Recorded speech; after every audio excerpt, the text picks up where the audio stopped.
Naše spoločné zhromaždenie započneme piesňou 36. Čujte slávny neba ples. Pieseň 36.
Postaňme v modlitbe.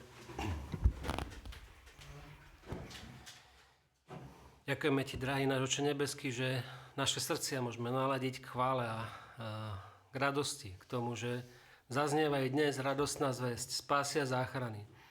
Že Tvoj ľud, Tvoja cirkev si môže pripomínať, že nastal pred mnohými rokmi ten deň, kedy si Ty prišiel na túto zem a tak prijal si to ľudské telo, prijal si to, ako každý ten človek sa rodí na túto zem, ako malé dieťa, ale s zásadným rozdielom, že Ty si bez hriechu. Prišiel si Ty, ktorý si bez hriechu, aby si vykonal to dielo Otcovia. Tak chceme dnešný deň, dnešný čas otvoriť svoje srdcia pre Tvoje slovo, ktoré máš prichystané pre nás a prosíme o Tvoje požehnanie. Amen. Amen.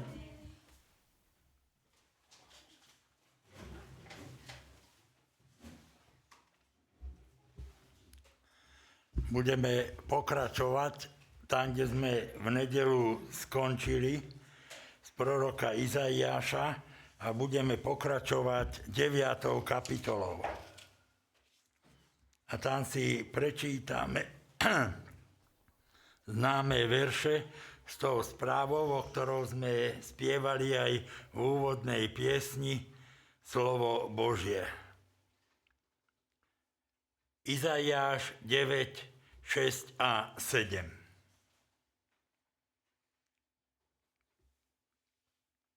Čítam v mene Pánovom. Lebo dieťa sa nám narodilo, syn nám je daný. A kniežatstvo bude na jeho pleci. A nazvú jeho meno Predivný radca, silný Boh, udatný hrdina, Otec večnosti, knieža pokoja. Množiteľovi toho kniežastva a pokoju nebude konca. Sedieť bude na tróne Dávidovom a bude panovať nad neho kráľovstvom, aby ho pevne postavil a založil na pevný základ súdom a spravodlivosťou odteraz až na veky. Horlivosť Hospodina zástupov to učiní. Začnem tou poslednou vetou prečítanej časti Božieho slova.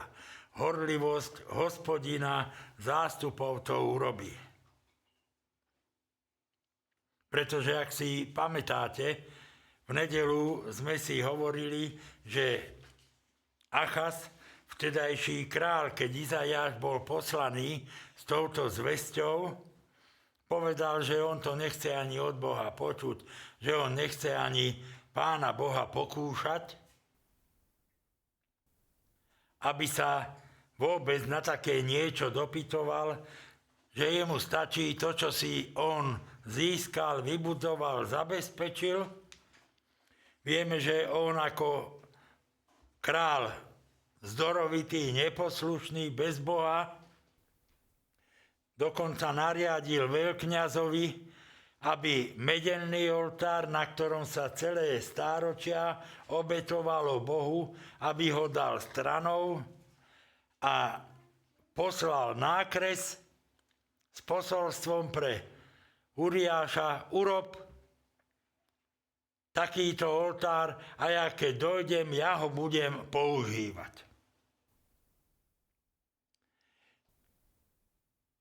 Ten 10. verš tej 8. kapitoly nám k tomu hovorí: dajte radu, poradte sa, ale bude zrušená, hovorte slovo, avšak nebude stáť, lebo Immanuel. Immanuel znamená s nami Boh. Boh je so svojím ľudom za každých okolností. On nie je Bohom len do pohody, ale aj do nepohody. Dokonca aj vtedy, keď Boží ľud je neposlušný a keď koná svojvoľne, Pán Boh stojí pevne na svojom zasľúbení, ktoré si tak viackrát pripomíname, ktoré dal už Eve v raji. 1. Mojžišová 3.15. Že skrze semeno ženy daruje ľudstvu víťazstvo nad satanom. A toto je naplnením a pokračovaním plnenia Božích zasľúbení cez Izaiáša asi tých 800 alebo 750 rokov predtým, lež sa to narodilo. Izaiáš hovorí ako o zrealizovanej skutočnosti. Viete, to je veľmi dôležité. Takto Boha brať za slovo. To znamená, horlivosť Hospodina zástupov to učiní. Ja tomu tak verím. To je to, čo nám Božia láska ukazuje, nielen na začiatku stvorenia, ale i na začiatku cirkvi. Na počiatku bolo slovo a to slovo bolo u Boha a tento slovo bol Boh. A tak teda Božia záležitosť a Božie sľuby, Božie pravdy sa nemôžu minúť svojho cieľa. Na budúce, snad zajtra, ak dá Pán, si niečo viacej povieme aj k tej piesni, ktorú sme na úvod spievali. To je svedectvo o tom, čo zaznelo priamo z neba. Ale ja by som chcúc nadviazať na nedeľu, chcel sa dnes venovať tejto časti proroctva, teda niekoľko stáročí dopredu oznámenej, aby sme potom tie ďalšie zhromaždenia cez tieto vianočné dni si pripomenuli realitu uskutočnenia a naplnenia Božích zasľúbení. Dieťa sa nám narodilo a upresnenie daný je nám syn. Vieme, že deti sa rodia, chlapci a dievčatá.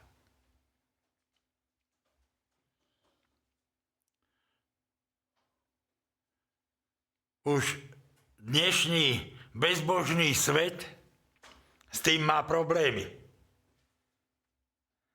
Hľadá ľudskú múdrosť a ľudskú opatrnosť k tomu,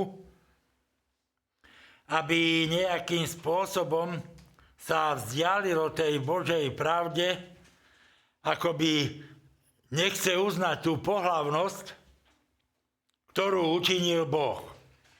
Boh učinil Adama a učinil mu Evu, aby mu bola pomoc, mužena, aby človek nebol sám. A Pán Boh vedel, prečo to dal pohlavnosť a nie nejaké bezpohlavné alebo nejaké nie načisto orientované osobnosti na túto zem. Pred niekoľkými desiatkami rokov ľudia mali problémy s bezpohlavnosťou anielov. Nechceli, nevedeli to pochopiť a neboli ochotní to pripustiť, aj keď to Pán Ježiš Kristus hovoril, že v Božej sláve a v Božej prítomnosti už to, čo sa deje na tejto zemi, nebudú sa ženiť ani vydávať. To Božie slovo dáva jasné informácie, aby ľudský rozum a ľudská schytralosť bolo potlačené. Božie slovo a Pavol to tak píše pre cirkev, že aj to najmenej múdre Božie je múdrejšie ako tá najväčšia ľudská múdrosť. To nie je dobrý výraz. Najmenej múdre Božie, lebo Boh je vševediaci, múdry, a takých, ktorému nič nie je nemožné. Ale tak, aby sme to my ľudia určitým spôsobom boli schopní pochopiť a porozumieť, preto nájdeme aj také nejaké vyjadrenia, ktoré hovoria o tej múdrosti Božej. Jakub hovorí o tej múdrosti z hora vo svojom dopise, aby ju vyzdvihol aj nad múdrosť Šalamúnovu. To už Pán Ježiš povedal, tu je viacej ako Šalamún. Šalamúnová múdrosť bola daná v prospech ľudí na tejto zemi. Ale múdrosť hora je daná na užitok, prospech a poznanie vecí budúcich. V Božej prítomnosti, v Božej sláve. Keď táto časť Božieho slova nám takto začína, tento odsek, vďaka Bohu, že pritom toto neskončilo. Viete, ľuďom a náboženstvu to tak stačí. Dieťa sa nám narodilo. Viete, a naše kresťanské Slovensko má asi v každom meste, aj vo väčších obciach, v tieto dni nejaký Betlehem, aby o tom pripomínali. Že sa narodilo dieťa.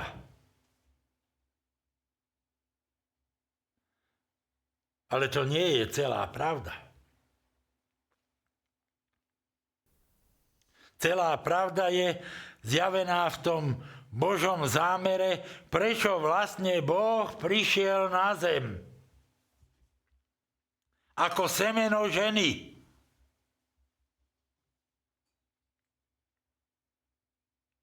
Ako Ježiš Kristus, zasľúbený a narodený v Betleheme.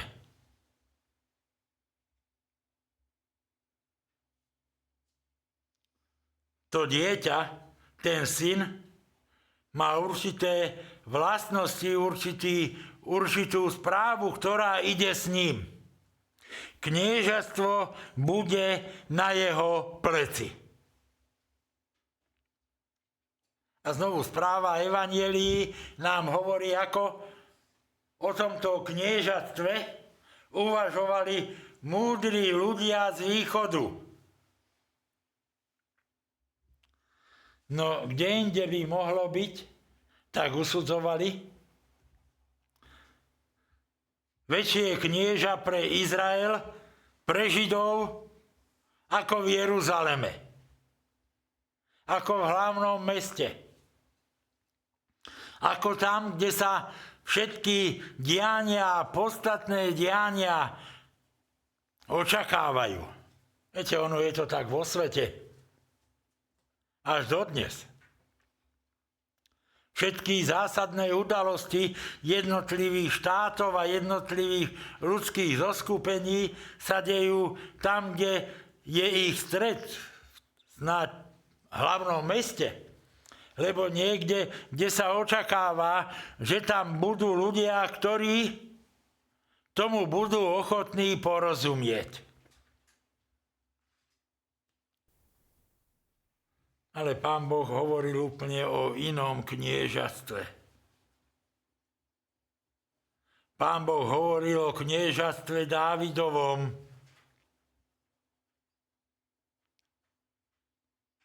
ktorý bude mať bezpečný a zabezpečený kráľovský trón, až potiaľ, kým príde tento Imanuel.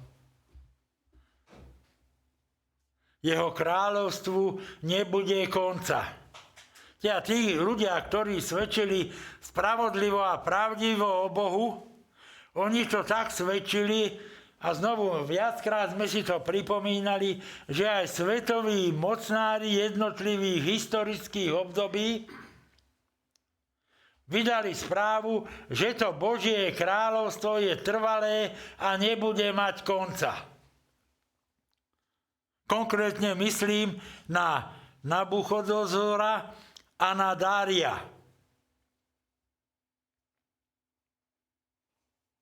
ktorí toto povedali, zapísali a dali to písomne na povedomie všetkým mocným vtedajšieho sveta.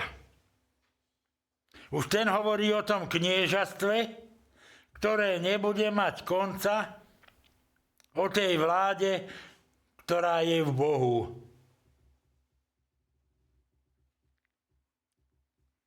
A v dnešnej dobe zvlášť nám je to potrebné si pripomínať, že to dieťa, ktoré si kresťania s radosťou po tieto dni pripomínajú, že to je knieža, dokonca knieža pokoja.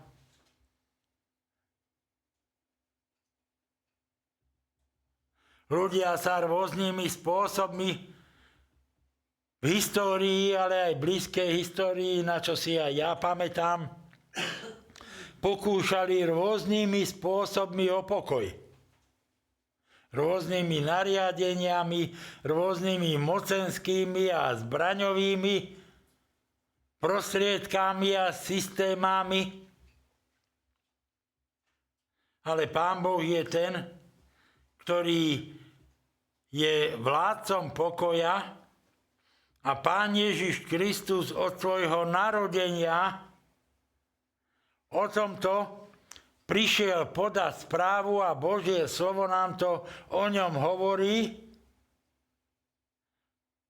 A z mŕtvych stanie Pána Ježiša Krista a jeho prvé stretnutie so svojimi zhromaždenými učeníkmi nám to potvrdzuje. Evanjelia nám hovoria, že Pán Ježiš Kristus týmto pozdravom, pokoj vám, prišiel do spoločenstva svojich nasledovníkov ako ten, ktorý má vládu nad ich pokojom. Oni boli ustráchaní, bezradní.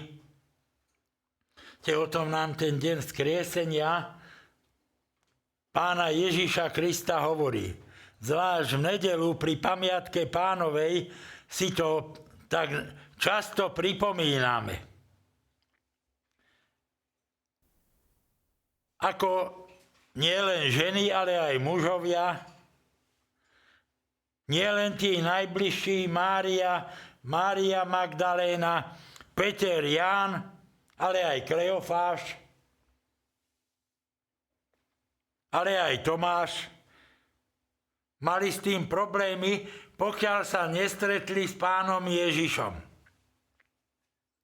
A ten pozdrav Pána Ježiša s tým darovaním a s tým dôkazom kniežacej, teda vládcovskej moci, pokoja, pokoj vám. Svoj pokoj vám dávam, nie ako tento svet, ale ja vám dávam. To bol a to je pozdrav Pána Ježiša do spoločenstva ustráchaných a znepokojených učeníkov, nasledovníkov Pána Ježiša. A celá tá večerná časť dňa je uzavretá a tak zaradovali sa učeníci, že videli Pána. Radosť je vtedy, keď je pokoj v srdci. Radosť je vtedy, keď sú vyriešené problémy. Keď je dokonané poznanie. Toto im chýbalo. Ale Pán Ježiš Kristus im to ukázal a ukázal im aj cenu toho pokoja. A symbol toho kniežatstva. Ľudské kniežatá, mocnosti, štáty si robia a prezentujú sa nejakými tými znakmi, ľudia tomu hovoria erb. Či už sú to mästské erby, rodové, alebo štátne znaky až dodnes. Vieme, že aj Slovensko, keď sa osamostatnilo, tak bol uznaný spoločný znak Slovenskej republiky. Ako kresťanského národa je tam ten dvojkríž. To hovorím, aby sme rozumeli, že sa to týka aj nás, Slovákov. A kto to dáva? Kto ustanovil ten slovenský znak? No poslanci. Pozícii tých, ktorí prevádzajú alebo realizujú, alebo uzákonňujú, ešte lepšie, uzákonňujú moc. Výkonný orgán je vláda, zákonodárna moc je parlament.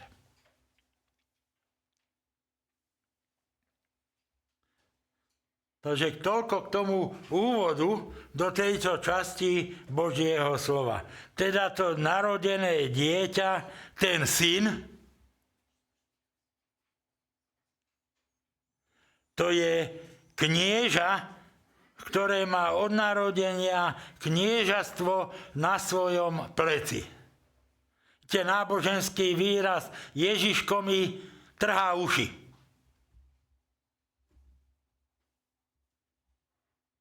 Ako by ľudia nechceli uznať vládu kniežaťa Pána Ježiša Krista.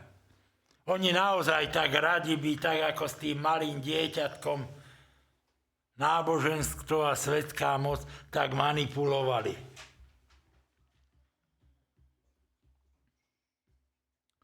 ale Božia moc a Božia sláva Pánovi Ježišovi Kristovi je daná od narodenia.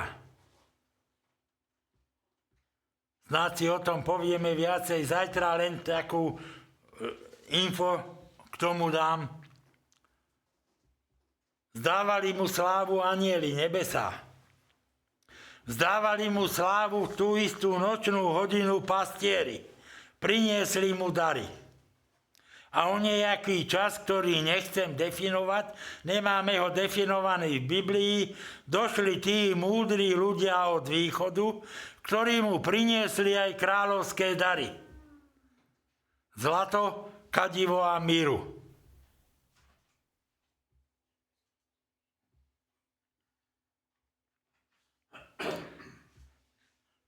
No a teraz, ako sa tomuto narodenému dieťaťu, tomuto synovi má hovoriť? Predivný alebo predivný radca? Keď spievame jednu pieseň, predivný prišiel k nám človeka syn. Za nás vzal na seba bremeno vín. Viete, to je tá predivná vec. Že do narodenia a obeti Pána Ježiša Krista všetci ľudia zomierali za svoj vlastný hriech. Počnúc s Adamom,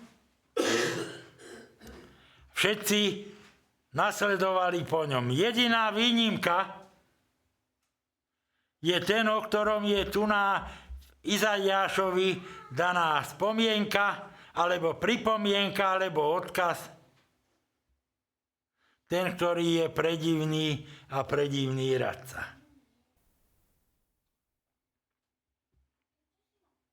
To je Pán Ježiš. On mohol povedať, kto z vás ma usvedčí z nejakého hriechu. Keby to povedal Abraham, tak tam boli Egypťania, faraón, tak tam boli Filištíni, ktorí mu povedali, čo si nám to urobil, že? O Dávidovi sme si to na biblických hodinách pripomínali, že prišiel Nátan a povedal mu, ty si ten muž, ktorý je hodný smrti. A takýchto sú aj ostatní mužovia viery, ale jediný, ktorý mohol dať tú otázku a nenašiel argument ani ten úhlavný Boží nepriateľ a ľudský, Satan. Dokonca predstaviteľ sveta, svetskej moci, Pilát hovorí, ja na ňom nenachádzam žiadnej viny. A vina Pána Ježiša bola napísaná nie čo urobil, nebolo tam previnenie napísané na kríži, ale správa, kto je to. Ježiš Nazarecký, král Židov. A náboženstvu sa to nelúbilo. Ale náboženstvo je také povolné v celých dejinách, až dodnes, že ono ľahko podľahne svetskej moci.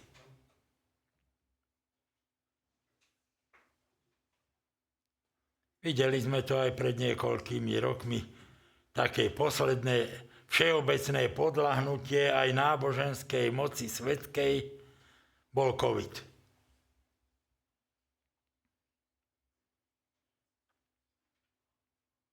Keď ich všetci aj náboženskí predstavitelia sa podriadili tak, ako Židia Pilátovi. Čo som napísal, to som napísal. Ja to meniť nebudem. Vy si slovíčkujte, koľko chcete, ale moje rozhodnutie je nemenné. Božie slovo nám hovorí o tom, že tí náboženskí predstavitelia, nepíš tam, že on je, Daj to jasne najavo, že to len on o sebe hovorí. Nechceli uznať ani túto časť Božieho slova, ktorú si dnes večer čítame. Teda v tom je predivná tá Božia cesta. Tá rada,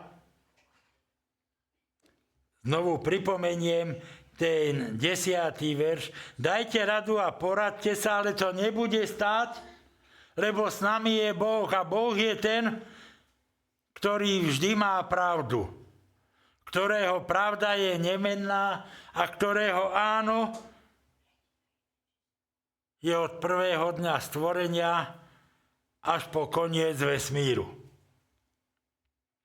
A potom už bude len Boh a Božia pravda, Pán Ježiš Kristus, ako Boží syn so svojou nevestou v Božej prítomnosti v sláve, ktorú Pán Ježiš Kristus chystá aj pre tých, ktorí mu veria, alebo ktorí v neho veria.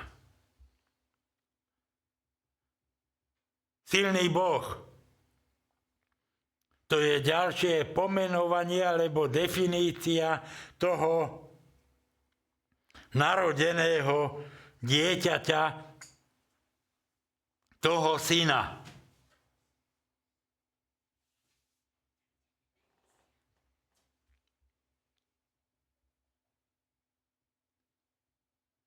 Lukáš, ale aj Matúš hovoria o tom, ako to Pán Boh všetko zariadil. Aby to Božie slovo bolo naplnené. Aby nebolo Božie slovo nejak znehodnotené a Pán Boh urobil okolnosti tak, že Jozef s Máriou vo vysokom stupni tehotenstva musel ísť do Betlehema. Ľudský rozum by hovoril, že nie. Ale Pán Boh povedal áno. Tam sa narodí a tak to musí byť. A evanjelia nám podávajú správu o tom, že to tak bolo. Teraz udatný hrdina, ďalšie zmien. Znovu pripomeniem toho narodeného dieťaťa, toho syna, ktorý je nám daný z neba. Epištole Židom je to zvlášť dôraznené. Nikomu inému Boh nepovedal, môj syn si ty. Nikomu inému. Ani kniežaťu medzi anielmi. Jedine synovi, Pánovi Ježišovi Kristovi. To je jedinečné pomenovanie, to je jedinečná definícia a Pán Ježiš Kristus od začiatku ako udatný hrdina sa aj správal. Aj keď sa narodil v Betleheme neprijatý ľuďmi, bez ľudskej dôstojnosti, keď sa narodil v maštalke, alebo ako to už moderná doba hovorí v jaskyni. Ale ostáva, že sa narodil medzi zvieratami. Že tam nebolo to vykurovanie dnešné, ani tam neboli tie elektrické deky, do ktorých sa nedonosené deti ako v inkubátoroch alebo ešte zohrievajú. Pamätám si na netier, ktorá sa narodila v lete a bola maličká, mala necelé 2 kilá, keď prišla s mamou z nemocnice, tak tam v tej izbičke sa pustilo kúrenie, plynový radiátor a sa tam kúrilo. Aby tam bola tá teplota potrebná na prežitie tej mojej netere. A Pán Boh to zariadil takými podmienkami a takým spôsobom,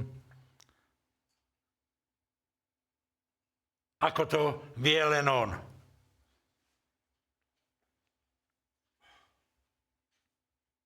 Ako hrdina sa správal ako 12-ročný, keď slušne, taktne povedal svojim rodičom, ako to, že ste ma hľadali niekde inde, či vy neviete, že musím byť vo veciach svojho otca?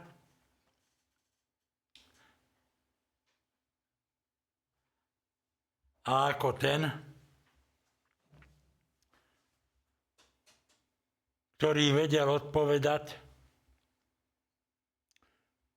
po tom 40-dňovom pôste vedený bol od ducha na púšť a po 40 dňoch, keď je telo bolo vyčerpané a Satan na to útočil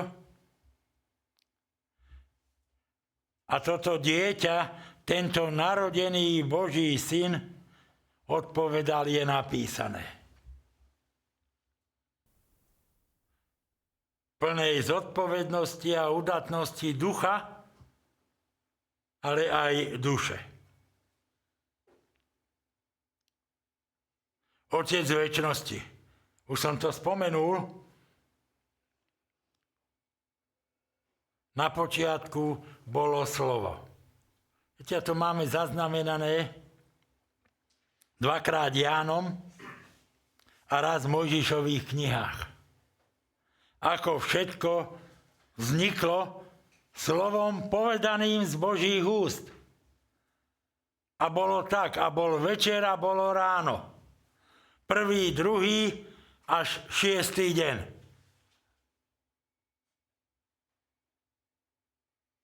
To je svedectvo o tom Otcovi večnosti. A o tom, ako to Ján píše, poznajúc Božiu lásku v Pánovi Ježišovi Kristovi. Nič nepovstalo bez neho, ale všetko povstalo skrze to slovo. Slovo večného Boha.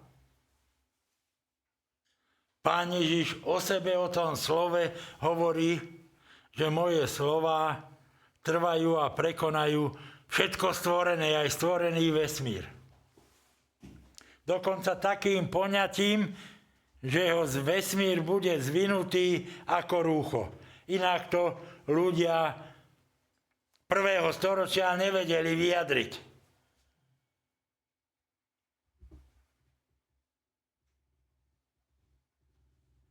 Ale tak, ako vedeli vyjadriť poznanú pravdu o Otcovi večnosti, tak ju vyjadrili, aby to bolo platné, porozumiteľné aj nám až dodnes.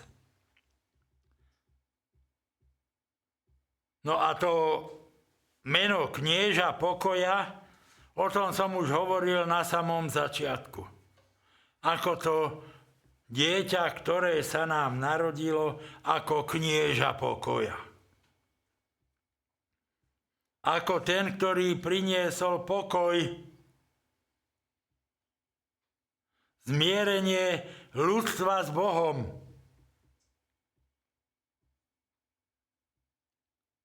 Nebeskí anjeli o tom prišli podať správu.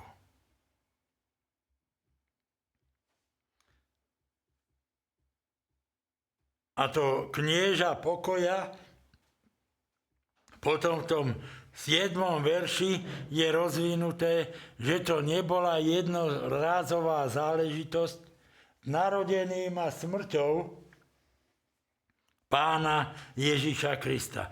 Lebo keď hovoríme o narodení Pána Ježiša ako dieťaťa, musíme si vždy uvedomovať, že príčinou, podstatou jeho narodenia bolo zástupná smrť na Golgate. Inak by nebolo na to dôvod. Iným spôsobom Boh nedokázal lásku k svetu, tak miloval Boh svet. Jedine tým, že sa narodil Boží syn ako dieťa a že zomrel ako ten, ktorý povedal na Golgate, je dokonané. Urobil som všetko ako knieža pokoja. A pre nás už 2000 rokov platí množiteľovi toho kniežatstva a pokoju nebude konca. Peter vo svojom druhom dopise píše do cirkvi, že niektorí chcú toto spochybniť, že nebude konca a snažia sa nejakým spôsobom ten koniec definovať.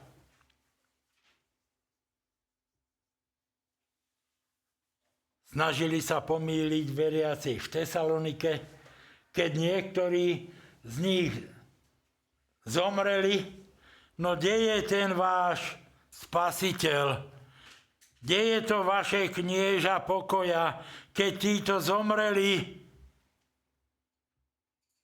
A tak potom Svätý Duch cez Pavla dáva vysvetlenie a Peter to potvrdzuje, že Pán neprišiel preto, lebo ešte čaká, aby mohol spasiť teba a mňa. A dajte si tam každý ten svoj dátum.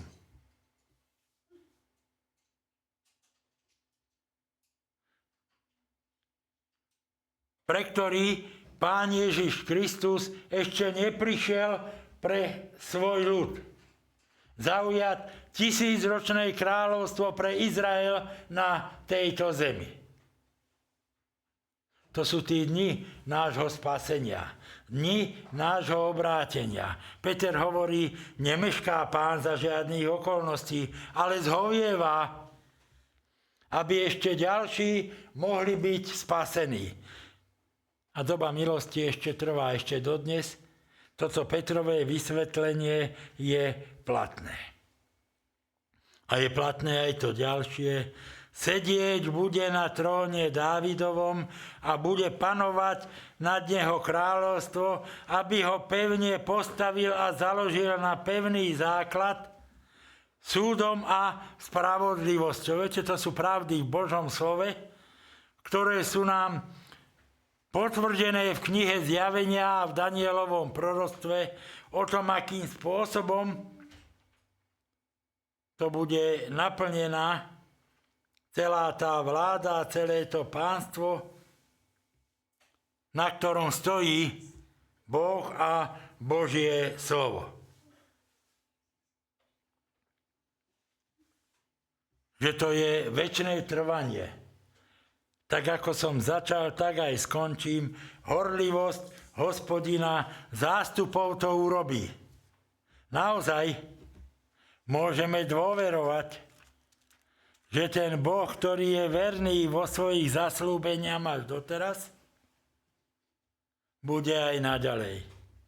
My na to čakáme, my takto vyjadrujeme svoju dôveru a svoju vďačnosť naproti nášmu Bohu i naproti nášmu Spasiteľovi a preto sa aj cirkev dnešného večera schádza, aby si toto všetko pripomenula. Amen.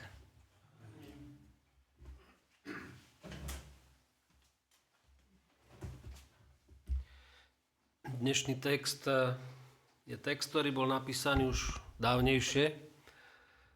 Text, ktorý bol daný skrze proroka Izajáša, zhruba 700, alebo ten dej, ktorý sa odohral 725 rokov pred Kristom, teda predtým, než sa narodil Pán Ježiš Kristus. A tá situácia v izraelskom ľude bola asi taká, že ako hovorí druhý verš v tejto 9. kapitoli, ľud, ktorý chodil vo tme, uzrie veľké svetlo. A nad tými, ktorí bývali v zemi, tvone smrti zaskveje sa svetlo. Ľud izraelský, teda aj Judsko, prežívalo duchovnú tmu. Žili v tme, žili v modloslužbe. Je ten Achaz, ktorý tam je spomenutý, ku ktorému i toto slovo zaznieva, radšej neuposluchol Božie slovo, radšej sa spolčil s pohanskými, alebo teda s inými tými národmi, nepriateľmi a A žili v duchovnej tme. A neviem, či si dneska všimli, dneska zasvietilo na chvíľku slniečko. Po dlhšej dobe, je december tiež taký tmavý a vlastne myslím, že už sa nám aj začali dni predĺžovať, že už každým ďalším dňom budeme mať viac svetla. A je to človeku také, verím, že každému prirodzené, príjemné, že chce a túži mať svetlo. Túži byť vo svetle, nie v tme. Sú národy, alebo teda krajiny severnejšie a tam je bežné, že to slnko svieti tak možno pár hodín, vyjde niekedy pred obedom a hneď po obede zapadne.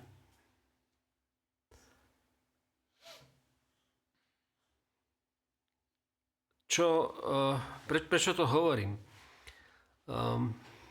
Tak ako zaznieva toto proroctvo o Mesiášovi, o tom, ktorý príde a bude svetlo pre ich život, pre ich duchovný život, pre ich vnútro, tak i dnes stále zaznieva zvesť o Pánovi Ježišovi Kristovi. O tom, ktorý je to svetlo. To svetlo, ktoré sa zaskvelo. Je to taký možno paradox, lebo na Vianoce a dnes, alebo tieto Vianoce, alebo tento rok i v Seredi máme extra vyzdobenú.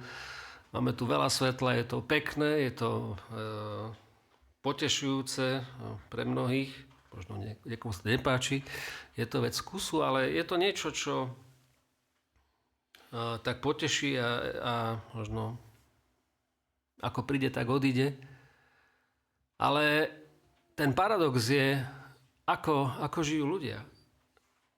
Či toto niečo, nejaká tá trblietka zmení môj život.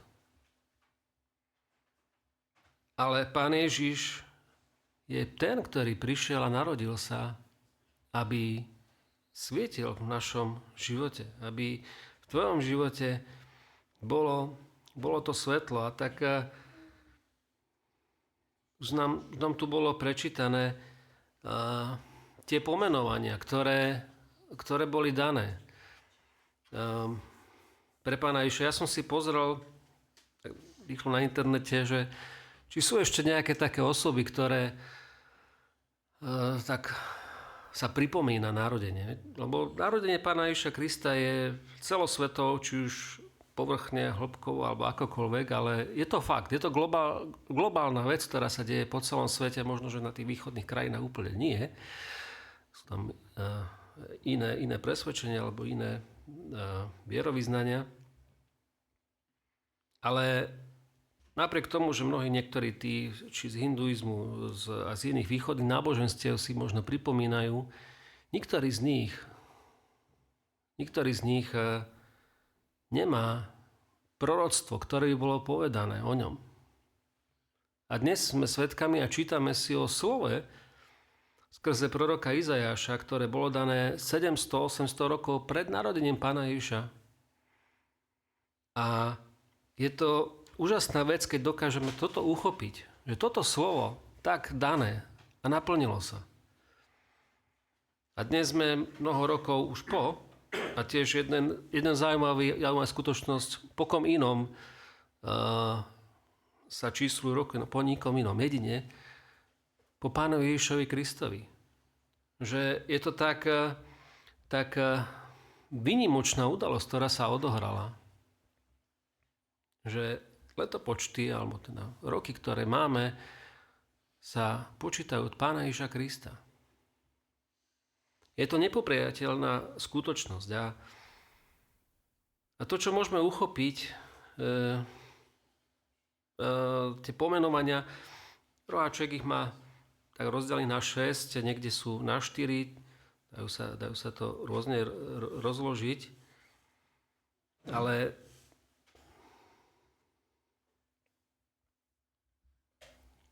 chcel by som len také krátke povzbudenia. Dôveruj predivnému radcovi. Dnes ešte poviem, je možno v také mladšej, ale aj staršej, akékoľvek generácii taký obľúbený trend rôznych superhrdinov. Už malé deti radi majú nejakých superhrdinov a vždycky to bolo a bude. Je to taká téma, ktorá istým spôsobom nadchýňa mať nejaký idol, nejakú predstavu nejakého nadčloveka. A v jednej detskej piesni, teda na detský ostrov, tak sa pýta také dievčatko, že akého poznáš superhrdinu, a tak vymenuje tých superhrdinov. No a ako ti pomohol? No nijako mi nepomohol. A ona hovorí, môj superhrdina je Pán Ježiš Kristus. A dnes otvárame a pozeráme na slovo, ktoré bolo dané skrze proroka Izajaša. Je tu predivný radca. Ten, ktorý má slovo Božie, ktorý keď prišiel a začal kázať Pán Ježiš, hovoril slovo. Už keď bol len 12-ročný v chráme, tak nad jeho slovami žasli. Je ten, ku ktorému môžeme a máme a on túži, aby sme k nemu chodili pre rady. Aby bol on tým predivným radcom v našom živote. Aby sme hľadali jeho slovo.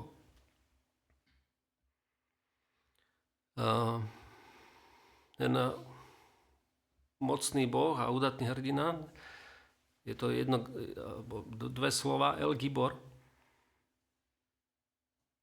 Kto mocnejší je? Znova, možno by niekto rozmýšľal nejakých tých superhrdinov, ktorý je aký mocný. Kto je mocnejší ako mocný Boh, ako El Shaddai? Silný Boh, všemohúci.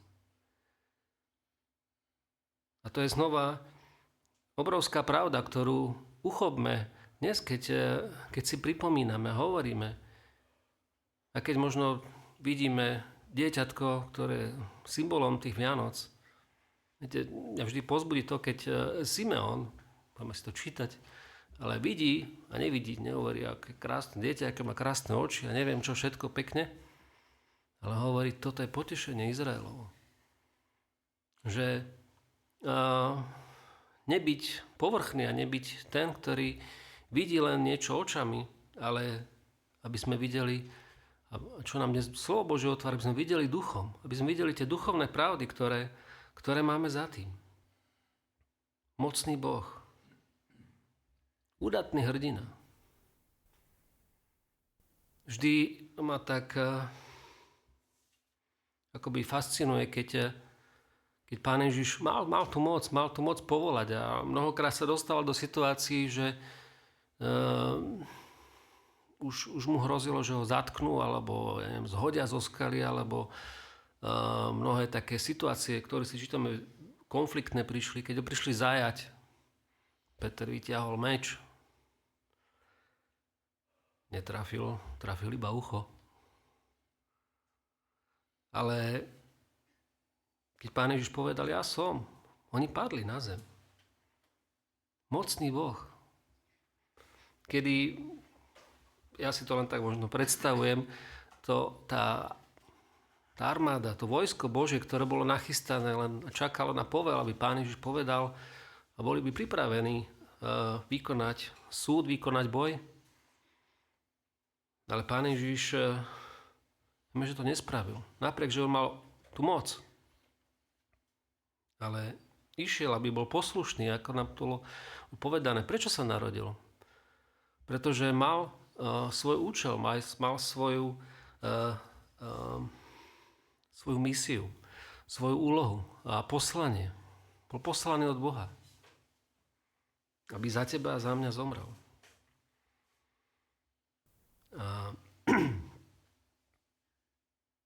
A to, čo nám ďalej hovorí, je večnosť.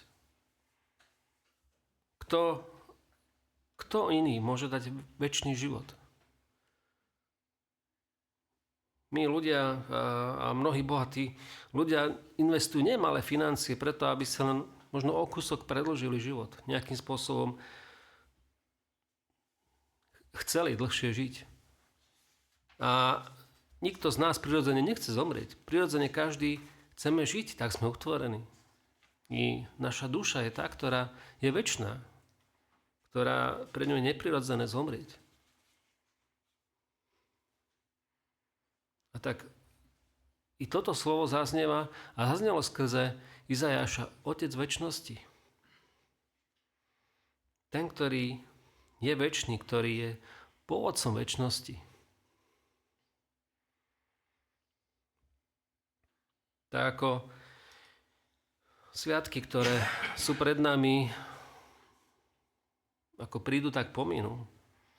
Mnohé veci a mnohí ľudia sa len upnú na to, na nejaký moment, na nejakú skúsenosť, na niečo. To je niečo, čo pominie. Ale je tu Otec večnosti, ten, ktorý je večný. A to je niečo, čo nás preníka, niečo, čo je pre nás nevystihnutelné. Čo je to večnosť?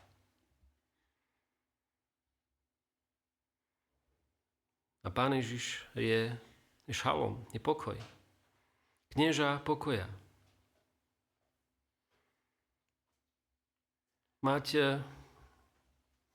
pokoj. Ja keď väčšinou prajem ľuďom, aby mali pokoj. Mnohí prajú nejaké šťastie, neviem čo, majú všetko, neviem čo všetko možné. Prajem pokoj, ale uvedomujem si, že bez Boha skutočný pokoj nie je možné mať.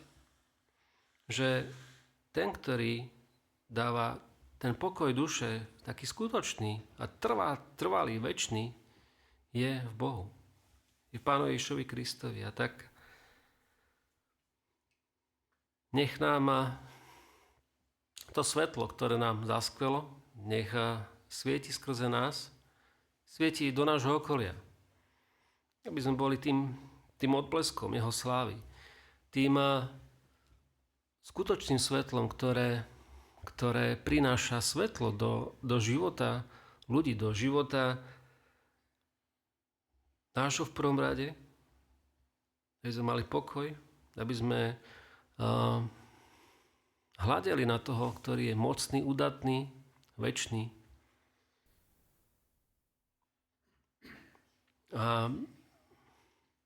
A tým mnohé naše problémy sa stanú neproblémy. Môžeme byť svedectvom pre naše okolie. Pre ľudí, ktorí si možno neuvedomujú, že žijú v tme.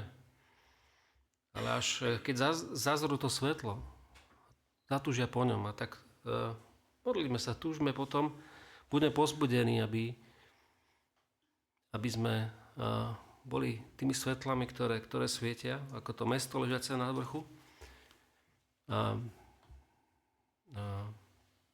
Aby ten čas, ktorý je pred nami, nebol len povrchným, ale skutočne hlbokým dotykom Božej lásky.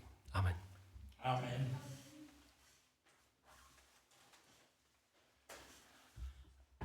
Na záver budeme spievať pieseň číslo 31. Pieseň 31. Amen.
ukončíme modlitbou.